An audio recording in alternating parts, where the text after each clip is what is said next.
Hi there, my name is Melissa Hellens. I'm with Skyline Properties. I'm one of the assistant branch managers here. And today I am going to show you how to write up a purchase and sale agreement on vacant land property. First things first, I am going to share my screen.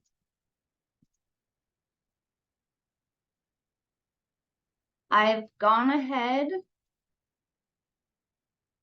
and already found the vacant land property that I would like to write an offer on. It's in Arlington. It's been on the market for 118 days. The original list price was $230. It's now $200,000. The marketing remarks, it does talk about there being power, water, and septic on the site, which is great. They're asking for Chicago title and Olympic escrow. Let's see some of the other things I want to look for. Commissions at 2.5%. I want to see how large. Let's see, it's just shy of 5 acres. It is the zoning jurisdiction. You'll hear that word, jurisdiction. Their jurisdiction is just Snohomish County. It's not in a city. It's and the zoning code is R5. So we are going to want to find out what R5 means in order for us to determine if this property is suitable for the buyer's intended use. Okay, so we'll get to that later. Some of the other things that I want to see here. Okay, there is electricity on the property, which is great. There's a septic system that's installed, which is great. And there's an available shared well that is something, all these items that we're going to have to take into consideration as we write up this offer. Okay, so I'm going to take a look at the supplements. It looks like the supplements, there's a legal description, which is great. Seller's disclosure form, which is great. It says here, plat parcel survey map. I'm going to look here to see what this looks like. This is not a survey. This is just a parcel map, and you can see the parcel is shaped triangularly, which may be an issue with setbacks, and it's something we should be mindful of. Okay, so I'm going to see this little button right here. It looks like a pen and paper. I'm going to go ahead and click on that. It's going to take me to transaction desk. And it's going to ask me to create, using Wizard, to create a transaction. And yes, that's what I want to do. There is no template for vacant land. There is a type here, and we're going to want to choose vacant land. Oh, not listing, but sale. You represent the buyer. I want to go ahead and import the data from Matrix. It's vacant land, the MLS number. I am the buyer broker, so that's going to be checked. And I do want to use Wizard. We're going to go ahead and create this transaction.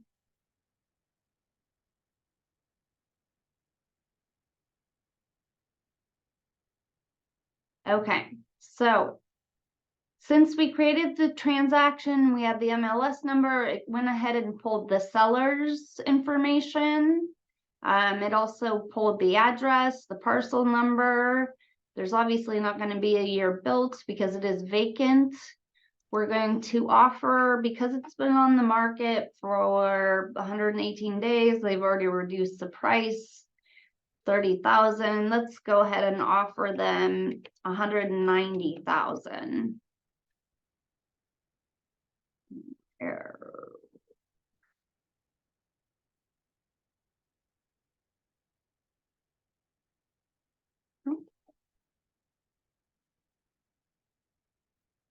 And then the commissions 2.5, we already confirmed that. So next, And we want the purchase and sale agreement date to be today. That's 30th. We want the offer expiration date to be tomorrow. The buyers are eager to get this property and they want to know as soon as possible when, so we're going to give the seller a day to review the offer and determine whether or not they want to make changes or if they just accept it as is. Closing date. For traditionally, residential closings are anywhere between 30 and 45 days. With vacant land, that's a lot different because there's a lot more that goes into vacant land than people realize. There is a lot, there's what's called a feasibility study, which we will go over, and there's a lot of information that needs to be gathered. And I'm going to put this closing date out 90 days approximately. I'm going to push it out to February 28th. I'm going to stay in Wizard. I'm on step 2 of 5 on Wizard. I don't want to save and exit. I just want to hit the next button.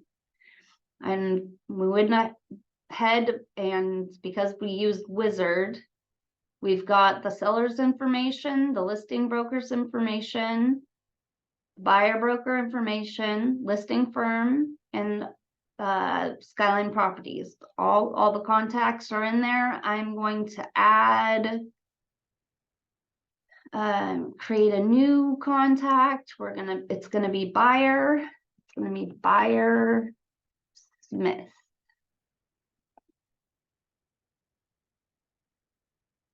And we are gonna add, and I'll add my email in there just for the purposes of this. Okay, now we're gonna go next. Step 4, we are going to add the forms that we need for vacant land purchase. We are going to add form 25.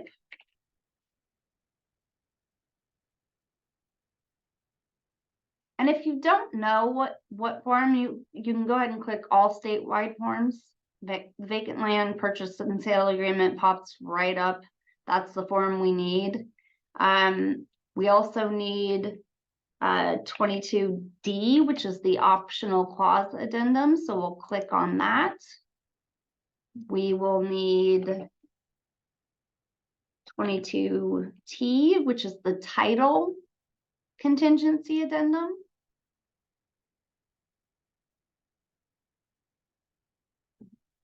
We will need 22R because there's a well on the property. Okay.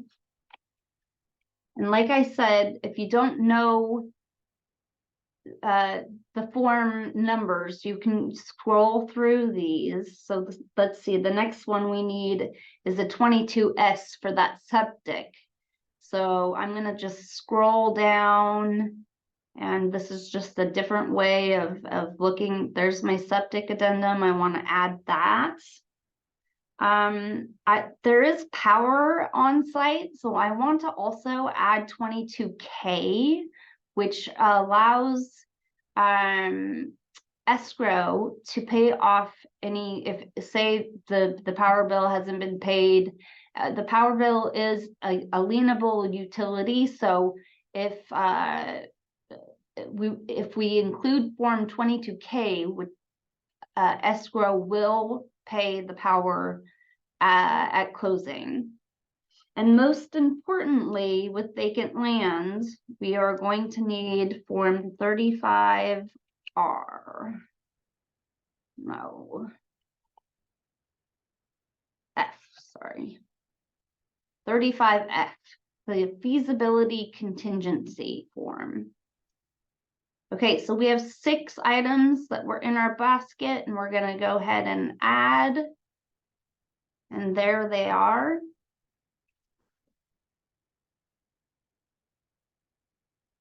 So we can go ahead and start filling in the forms this way. And with the vacant land, like we already used the wizard, so they've already auto-populated a lot of the information. We've got the parcel number here. This property has an address. It has the purchase price of 190, so 190,000. We want the earnest money to be somewhere around, 1 to 3%. We'll go ahead and have earnest money be 5,000. Delivery day, we'll have that 2 days. Earnest money we will have delivered by 2 days. We will never click this form because it will never be held by the buyer's brokerage firm, which is Skyline Properties. We do not hold earnest money. That's the closing agent that does that. The closing agent is escrow. Okay. And we want to go ahead and have the default for forfeiture of earnest money versus seller's election of remedies. This is if the buyer pulls out of the contract without any legal authority. The only thing that they're going to be risking is $5,000. If you check this box of seller's election of remedies, then there could be a lot, it could be a lot more for your buyers. So that's why we do forfeiture of earnest money. Now they want to use Chicago title. I have a relationship with Chicago title, so I'm okay with that. I am going to, they wanted Olympic escrow, I believe. I'm going to actually ask to use in-house escrow because that's my escrow company that I have a relationship with, and I would like to have this contract run through my closing agent. Now they can counter that, but if you have a relationship with an escrow company and you know that they can close a deal on time and they do a good job, then it's okay for you to ask to use that escrow company. Now I want possession on closing. Okay. Services of closing agent for payment of utilities. We requested that form 22K. Now that's the utilities addendum. There is power on site. I want to make sure that the power bill is paid, and that will be paid through escrow since we are using this form. Charges, assessments levied before but due after closing. Because I represent the buyer, I'm going to ask that anything be prepaid in full by seller at closing. This is another thing that may come back in a counter, and they may ask for the buyer to assume assessments that are levied before but due after closing. But just for the sake of this offer, we're going to ask for the buyer or the seller to prepay in full. We don't know if the seller is or is not a foreign person for the purposes of U.S. income taxation, so we're going to leave this form or this section of the form blank. Subdivision. The property this property is zoned R5. I happen to know that R5 you can only build one structure, so it's not going to be a subdividable property. I know that because I looked at the land use code to see what R5 was, and I don't want to get into that too much. But I do want you to be aware that you should know what the zone, like it's zoned R5. You should be able to find out what exactly that means. And we can go into that in a little more detail here as we get through this contract. But in this case, it's not required to be subdivided. We got a feasibility contingency. Now we are out about 90 days from our closing date. So I am going to go ahead and have a 70-day feasibility study. Contingency, I'm sorry, it expires after 70 days. And it may seem like a lot, but I will tell you it's going to require a lot of digging through, making sure that the property can be used for the intended use of the buyer. Okay. Information verification period expires, I'm going to say 10 days. That's the boilerplate. 10 days after mutual acceptance. That just allows you to verify that everything that's in the listing is accurate to the best of the seller and listing broker's ability. Now, agency disclosure, the buyer is represented by the buyer broker, that's me. The seller is represented by the listing broker. We already know that the firm compensation is buyer brokerage firm's compensation is 2.5. That's paid as offered. Now it's time to add our addendums. The first one we're going to add. Now, we're not going to get financing on this property, and I'm going to tell you why. Land or vacant land is very challenging to get financing on. There's not a lot of lenders that can do it. Typically, when you do find a lender that can do it, and the reason why they can't, it's very difficult, is because there's no collateral on, there's no house on the vacant land. So they often require a rather large down payment, and you're looking at probably a minimum of 35% to put down. It is possible, but in this particular case and scenario, my buyer has cash and we're going to be offering $190,000 in cash to close. So it's time to add our optional clause addenda. We're going to add our utility addenda.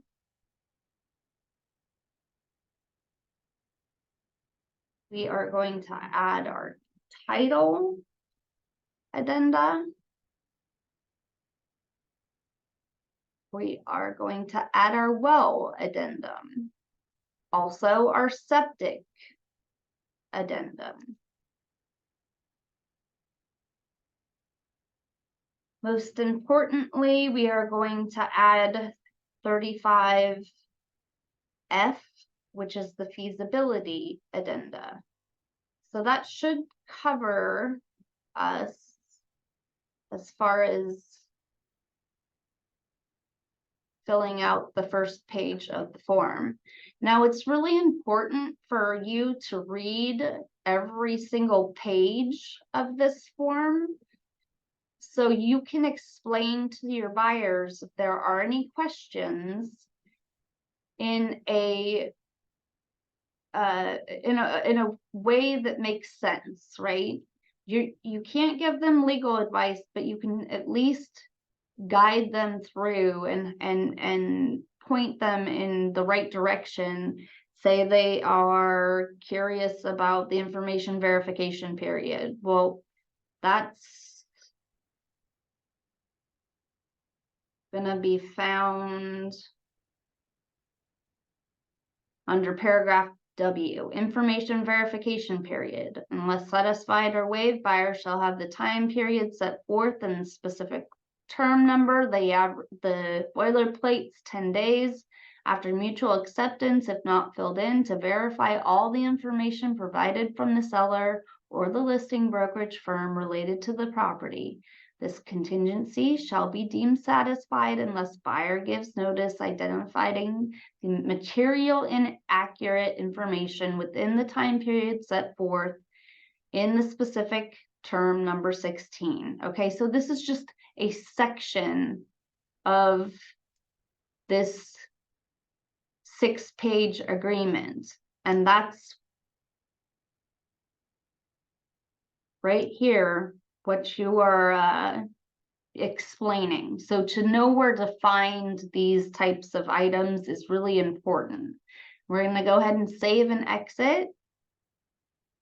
Okay, we're going to go to next, optional clause addendum. Okay, this addendum, I want you to go ahead and check square footage, lot size, encroachments.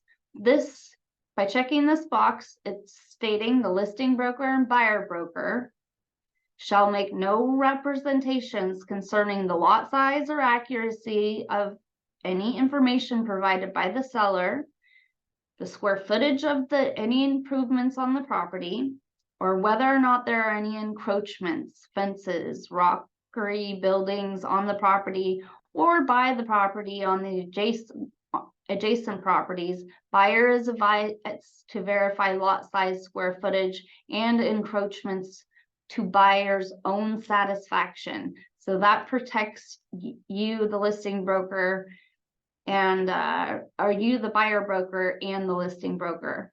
Okay, we're just gonna leave this blank. We're just gonna get standard title insurance.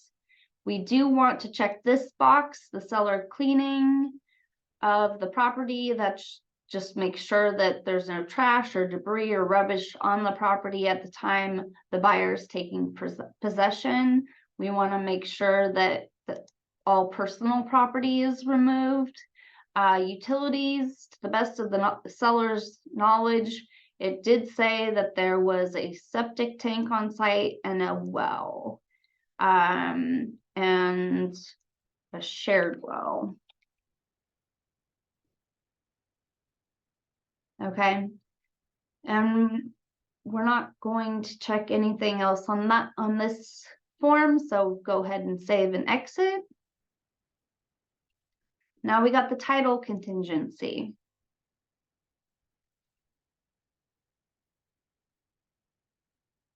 So the title contingency allows the buyer to review to see if there's any easements on the property, covenants, conditions, or restrictions of record. One of the things that hopefully is on the title is that shared well agreement. Hopefully that agreement's been recorded and can be transferred to the buyer. So I'm going to go ahead and put here that the buyer shall have 10 days after. Now standard is 5, but I want to give my buyer a little bit more time here, because if there is you know, a shared well on or the title, that they can have the opportunity to go through that with the title company. And we're going to go ahead and click from the date of buyer's receipt of the preliminary commitment for title insurance. Not mutual acceptance, because we need more, like it didn't look like title's been ordered yet. So I also like to fill out, I don't like any blank dates. I like to actually insert, regardless if the boilerplate is 5 days, seller shall have 5 days after buyer's notice of disapproval to give buyer notice that seller will clear all disapproved exceptions. So say you weren't satisfied with the shared well agreement, but they had a relationship with the person they are sharing the agreement with, that they can rectify. They could have 5 days to do so, in which case you can continue to move forward. So we're going to go ahead and save and exit.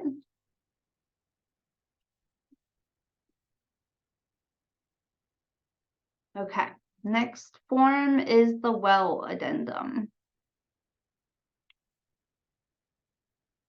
So this in this particular case, this would be a good opportunity. As I'm writing an offer too, I come up with questions that I have for the listing broker.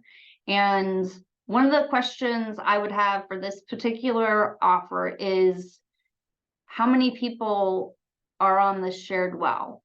I'm going to write this question down, and along with any other questions that I have, and I'm going to pick up the phone, and I'm going to have a conversation with the listing broker. And I know that it's only 2 people that are on this shared well. So I found that out. We are going to give the seller 10 days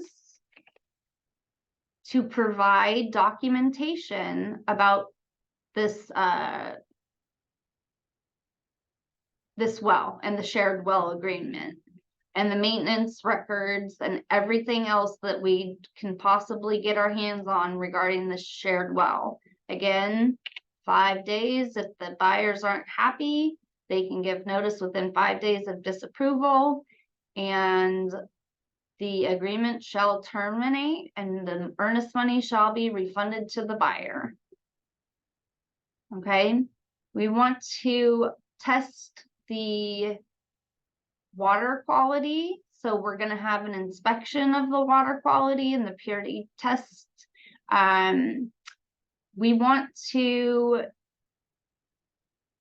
have the opportunity to have the water quality purity test be submitted to a private lab for further evaluation if necessary. Okay, this water quality contingency shall conclusively be deemed waived.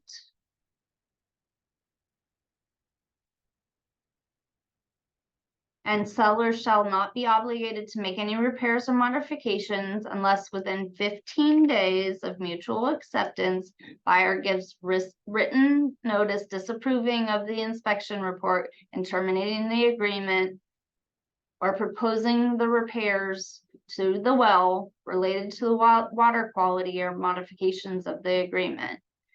Now, the water quantity contingency is another one. We'll give them 15 days.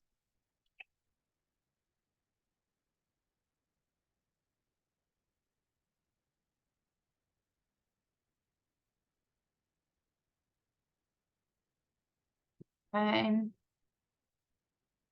Seller's response to request for repairs, seller shall have, we'll give them 5 days. If not filled in, see, 3 days is the boilerplate. We're going to give them 5 days. And if the seller does not agree to the repairs or modifications proposed by the buyer, buyer shall have, we'll give them 3 days from either the day the buyer receives the seller's response, or if seller fails to timely respond, the day seller's response period ends, whichever is earlier, to accept the seller's response, at which time the contingency shall be satisfied, agree with the seller on other remedies, or disapprove the well inspection and terminate this agreement, in which event the earnest money shall be refunded to the buyer. Okay, so there's some things that need to happen here. And you're going to need to find a company that tests wells, tests water quality.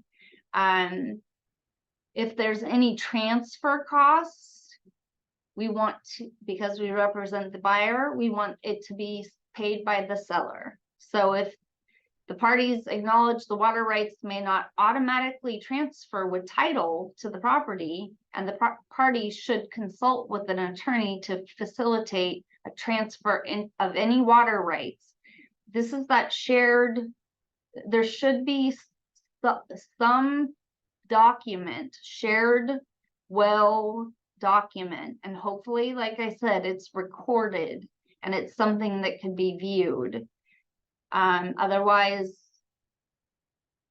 you'll likely need to get an attorney involved to have something drafted that states that you now have rights to this shared well.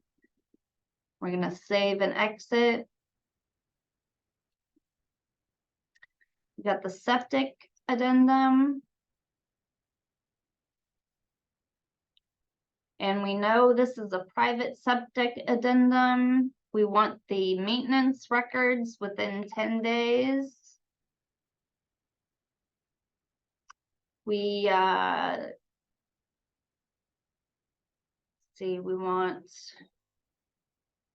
the seller shall provide buyer with a copy of the inspection report within 10 days. Mutual acceptance if seller has had the septic inspected, if necessary, pumped within 12 months. We want those records. And we also want the right as a buyer to attend the inspection. Okay.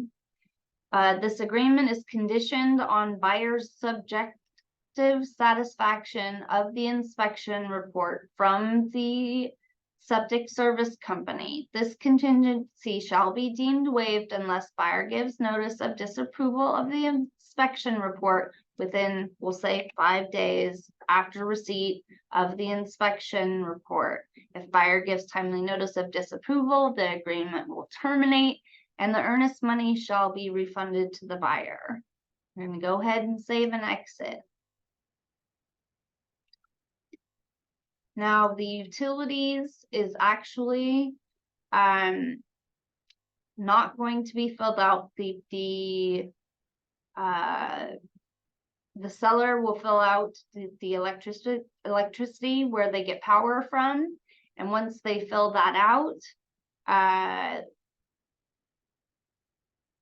then it can be signed. If the above information has not been filled in at the time of mutual acceptance of this agreement, then within 5 days of mutual acceptance of this agreement, seller shall provide the listing broker or buyer broker with the names and addresses of all the utility providers having lien rights affecting the property, and 2, buyer and seller authorized listing broker or buyer broker to insert this addendum into the contract. So this just, we know there's not going to be a sewer water because they have a well. We know there's not going to be sewer because they have septic, but there is electricity. We want to make sure that the electricity is paid. So escrow will pay that if you include this form. Now we have the feasibility contingency, and this to me is the most important form that you need to be aware of. We have our closing approximately 90 days out. We are going to go ahead and put in here that we want a 60-day feasibility study. Boilerplate's 20 days. The reason I put 60 days is because after mutual acceptance, this feasibility contingency,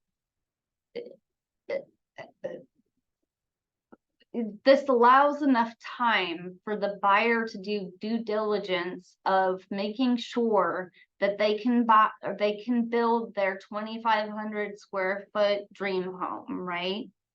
So we're going to put 60 days. So after mutual acceptance, we got 60 days to confirm the suitability of the property for the buyer's intended use. This feasibility contingency shall conclusively be deemed waived unless buyer gives notice of disapproval on or before the feasibility contingency expiration date. If buyer gives a timely notice of disapproval, then this agreement shall terminate and the earnest money shall be refunded to the buyer. This is a timeline you are going to want to make sure everybody is aware of. You have 60 days, and buyer's due diligence includes, well, first I'll start by saying The buyer should not rely on any oral statements concerning the property made by the seller, the listing broker, or the buyer broker. Period. The buyer should inquire at the city or the county, which is the jurisdiction, right? We know this is Snohomish County. So they need to inquire with the county that the property is suitable. They should inquire about water and sewer. Obviously, we have the well and the septic, so that's not going to apply. But other special districts in which the property is located, buyer's inquiry shall include, but not be limited to, whether the property can be platted, developed, and or built on now or in the future, and that related costs, building or development moratorium applicable to or being considered for the property, any special building requirements, including setbacks. Remember how I said that the property was triangular shaped? There may be some issues with some setbacks there. Height limits, restrictions on where buildings may be constructed on the property, whether the property is affected by a flood zone, wetlands. There was a comment that said that the property was sloped, if that has any impact, shorelands, or any other environmentally sensitive areas, roads, school, fire, growth mitigation or impact fees that must be paid, the procedure and length of time necessary to obtain plat approval and or building permit, sufficient water, sewer, utility, and any other connection charges, all other charges that must be paid. Okay, so this is the point that I was trying to get at initially. There are all of these things that we don't know about this property. We know that it's the jurisdiction is Snohomish County, so we can guide our buyer to contact Snohomish County Land Use Department and have them have a conversation about R5. It's zoned R5, so what can we do with that? It gives your buyer an opportunity to talk to an architect and an engineer to have them look, and oftentimes architects and engineers have contacts for land use review specialists, which can review the zoning code and provide you with information as to whether or not you could even get permits, land use and building permits, to build your house on this vacant land. It takes a lot of time too, and that's why we're 90 days out on closing, 60 days on the due diligence. But your due diligence as a buyer broker is to have information to provide to your buyer, like, hey, this site's on a well. We need to find you, or they need to find themselves somebody who could test the well. This site also has a septic. We need to find somebody that can do a septic inspection. This site has power. We need to make sure how much power.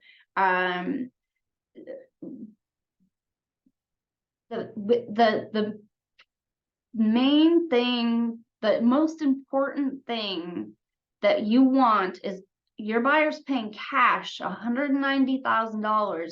The last thing you want to have happen is they pay $190,000, it closes, and at the end of the day, they are not able to get the permits they need to build their house.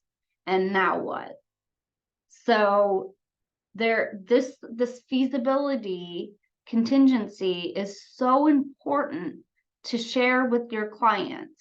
And they're going to have questions, like they're not going to know where to start. They are gonna need to start with the jurisdiction, but you need to guide them. They guide them to, you know, certain websites that have or contacts people that you have in the industry that you know, like, oh, hopefully you have a couple of different people that are do septic inspections and well inspections, but what's mostly like concerning with vacant land initially, this in this particular vacant land, I feel pretty good about it just because it does have a well, but we also have to figure out, we have to look at title and see if that well, that shared well agreement is recorded and if it can be easily transferred to a new buyer. There's just so many things that need to occur, and that's why you need the enough time to really make sure that this property can be built on. This also goes into property access, basically just stating that buyers agents, representatives, consultants, architects, engineers shall have the right to, from time to time, enter the property and conduct any tests or studies that may be needed. It may be needed that you need a soil testing. It may be needed that you need a geotechnical report. This is where having an architect and an engineer is very important, to determine that the land and the soil is feasible to even build on. There's just so many things that need to be taken into consideration when you are writing up this offer. You're explaining to your buyers, like, look, this is, and it's gonna cost money. It's not cheap to do this. So there's a lot of money that goes into determining whether or not this property is feasible. And so your buyers also need to be aware of that. At the very bottom here, agreement terminated if notice of satisfaction not timely provided.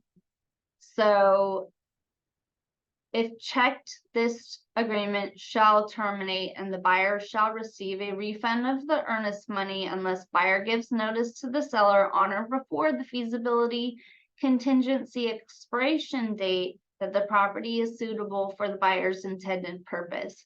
I would go ahead and check that box, but you also have to keep this 60-day timeline in place. Like, you have to be cognizant of it. And what I always do after I get mutual acceptance with any agreement is I figure out all my timelines. I send an email to the escrow company, the title company, the listing broker, the listing broker's firm, my buyer, pretty much everybody that has, hey, mutual acceptance happened on this date. I show that earnest money will be deposited on this date. The feasibility study will be satisfied by this date. All of the dates that we are adding to each contract, I write them in an email and I share them with all parties. That way, if there is a discrepancy, it's known up front. Maybe the listing broker thought that mutual acceptance happened on December 1st, and you show that mutual acceptance happened on November 30th. Well, if it's in writing and it's in an email and it's clear, it could be caught right away. Oh shoot, yep, you're right, it was first. Thanks for, and then you have the ability to ensure that all parties are on the same page. Okay, so we're still in Wizard. We filled out all of these forms. Now I'm going to hit next. These are the documents, the supplement documents that the listing broker had on the listing. So we'll go ahead and hit done. Now we're done. We're done with all of the forms and we are ready to start signing. We're going to go ahead and go to signings and we are going to add a signing. Offer on property of Buyer Smith. There, already got it there. Offer on property for Buyer Smith on this day. Go ahead and save it. This is where you add your signers and the documents that they're going to be signing. So I'm going to add participant. I'm going to add from the transaction. I want to add my Buyer Smith here. We're going to select, and there we go. We got him added. We're going to add the forms. So we're going to add the vacant land purchase and sale agreement, the optional clause addendum, the title contingency addendum, the well addendum, the septic addendum, the 22K utilities addendum. Want that feasibility in there. And then we will add, he doesn't have them titled, but I know one is a Form 17. These are documents. You can see the difference here. It says form versus documents. Forms we can modify right now. Documents we cannot. So this is probably the legal description. This is probably the Form 17 that document, and then this is probably that map that he included, or she, I'm sorry, the listing broker. We're going to go ahead and close out this. And it's my AuthentiSign is set up to automatically map where everybody needs to sign, or where my buyer needs to sign. And actually, one thing I'm going to do before I go through all this, I want to see. So I don't need this map. I'm going to click on it and I'm just going to remove it from the file. I'm going to look at this. I want to see what this is. That's the Form 17. Okay. So we'll keep the Form 17. This is the legal description. I want this legal description to follow the actual purchase and sale agreement. So I just like to kind of organize my documents in a way that's easy for me. I like to have optional clauses up top, title, the well, the septic, and utilities. I also want my feasibility right up top too. And then the Form 17 is last. Okay, so we're going to go through and make sure that all of the buyer's initials are where they're supposed to be. We only have one buyer here.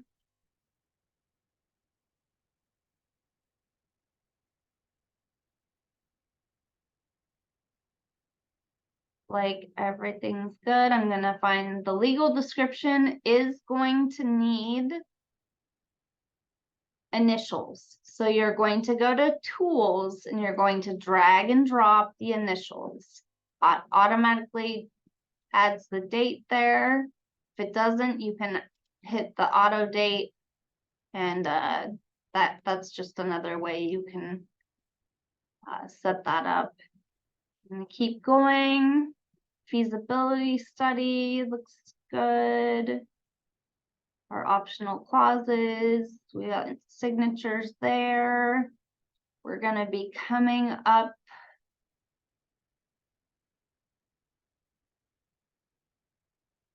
to the Form 17 here. Here's the Form 17. Here's another form that you will have to add a signature line to. The form is 6 pages, and it's very important that your client looks at every section of this agreement. And what you would want to go ahead and do is drag and drop a sign here. This is buyer's acknowledgement of Form 17. Now, some agents have their buyer sign the buyer's waiver of right to revoke the offer, but unless you're competing with other offers, I don't like to do that, because one of the things that can happen sometimes, buyers get cold feet or they don't like what they're seeing on the Form 17. It says right here, buyer shall have 3 days from the day seller or seller's agent delivers this disclosure statement to rescind the agreement by delivering a separately signed written statement of rescission to seller or seller's agent. Okay, so if you leave this blank, the buyer has the right within 3 days to revoke the entire offer and get its earnest money back, regardless of any other items concerning the contract. So now I'm going to, I feel good about my offer. I am going to hit the next button, and I am going to send this. I'm not going to worry about the expiration date, but I am going to send it. And I'm going to get an email because I'm the buyersmith. And once that happens,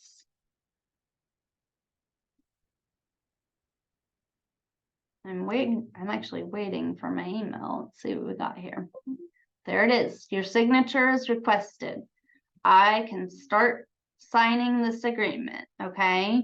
And hopefully, when your buyer receives this agreement, they accept and they read each I'm gonna set the signature. They hopefully they read each document, right? It's going to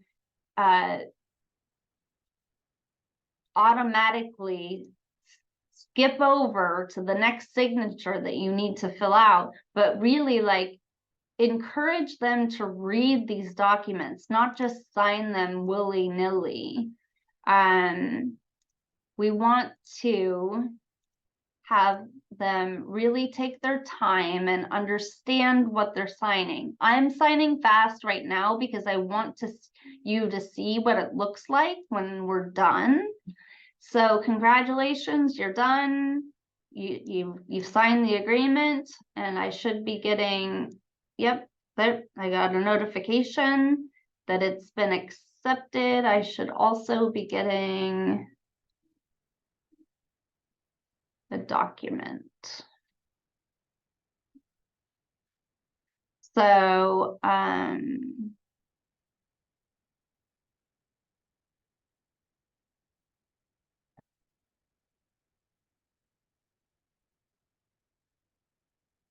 so what I'm going to do, gone into Authenticine, typically I feel like I get in, there it is. You get a PDF of all of the forms that were signed. So you open this up, and it's been signed by Buyer Smith. Okay, and all of these documents are documents that you are going to be sending, like I said, to, well, and you're going to be sending these documents, and let's see if there's a way to download them as one document individual.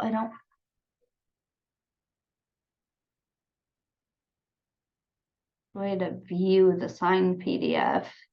Okay, so I prefer to use the just one email. So what I did was I went into signings and saw that the signings were complete, and I clicked on the completed offer and I want to view the signed PDF document. So this is going to be just all of the document put together in one doc. And then what I do is I save it as a PDF. I save it to a file that I've created. I'll create a new file here. Firesmith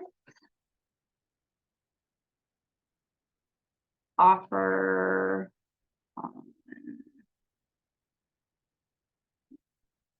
XXX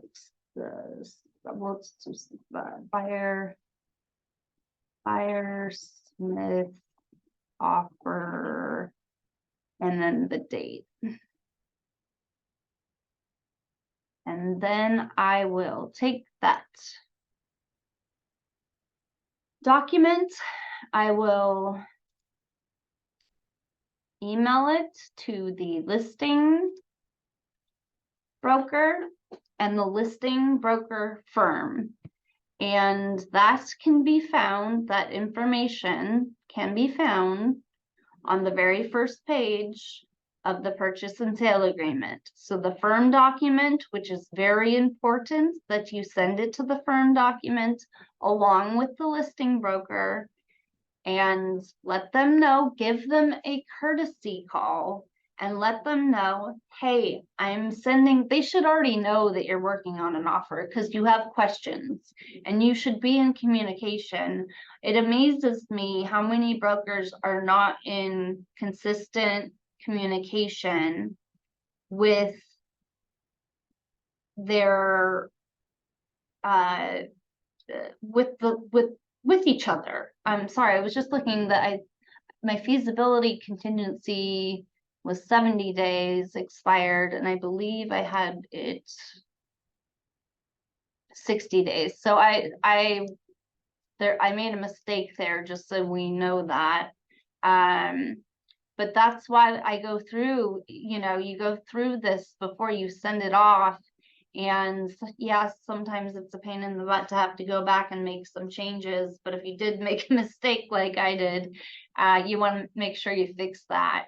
But like I was starting to say, it's very important to be in communication with the listing broker, start building that relationship with them so you can have a smooth transaction. And I think for this particular presentation, I'm going to wrap up for the day. I think that there's hopefully you guys got something out of it. I appreciate you taking the time to review it, and hopefully it's helpful. And if there's any questions that anybody has, I'm always available to answer questions. You can call me on my cell phone, which is 425-308-8710, or you can email me at melissa@skylineproperties.com. I really just want to make sure people know that I'm available to assist with any type of questions that may be had with vacant land purchases. So thank you for your time today, and I am going to go ahead and call it